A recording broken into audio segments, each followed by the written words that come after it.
We've talked a lot about symmetric and asymmetric algorithms already and how they work, but we haven't really talked about the specific asymmetric algorithms yet. So in this lesson, we're going to cover the 3 asymmetric algorithms that you have to know for the Security Plus exam. They are Diffie-Hellman, RSA, and the ECC, or elliptic curve cryptography. The first asymmetric algorithm we're going to talk about is known as Diffie-Hellman. Diffie-Hellman is named for its 2 inventors. The Diffie-Hellman algorithm is used to conduct key exchanges and secure key distribution. It's used widely when you're setting up VPN tunnels and other encryption tunnels that require a symmetric algorithm's shared secret key, that private key, to be exchanged first before setting up that symmetric tunnel. And by using this asymmetric Diffie-Hellman, we can do that. Diffie-Hellman is susceptible to man-in-the-middle attacks though, so if you want to secure it, you need to make sure you have some form of authentication, such as requiring a password or a digital certificate at the beginning of the exchange process. When you see Diffie-Hellman on the exam, I want you to remember 2 big things. First, it's an asymmetric algorithm, and second, it's used for the key exchange inside of creating a VPN tunnel establishment as part of IPsec. Our second asymmetric algorithm is known as RSA. It's also named for its creators, Ron Rivest, Adi Shamir, and Leonard Alderman. RSA is widely used for key exchange, encryption, and digital signatures. The algorithm relies on the difficulty of mathematically factoring large prime numbers, and this protects its public and private key pairs.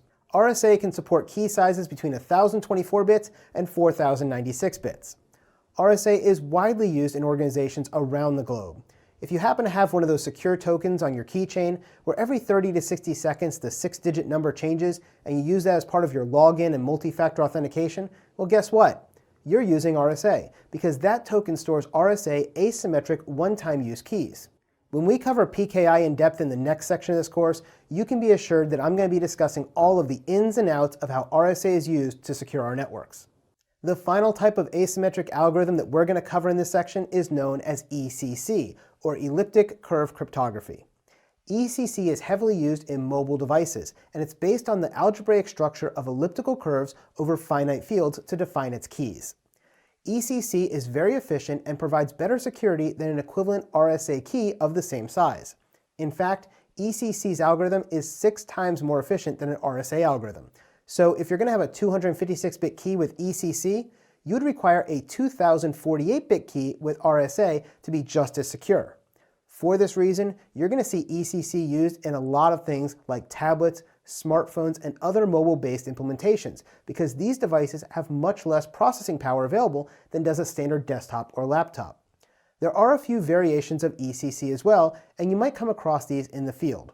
The first is ECDH, which is the elliptic curve Diffie-Hellman, which you might have guessed is an ECC version of our popular Diffie-Hellman key exchange protocol. Another variant is known as the ECDHE, which is the elliptic curve Diffie-Hellman ephemeral protocol, which uses a different key for each portion of the key establishment process inside the Diffie-Hellman key exchange. The final one you might come across is known as ECDSA, which is the elliptic curve digital signature algorithm, which is used as a public key encryption algorithm by the US government in their digital signatures. For the exam, remember that ECC and all of its variants are most commonly used for mobile devices and low-power computing devices because it gives you equivalent protection to other asymmetric algorithms with a lower key size.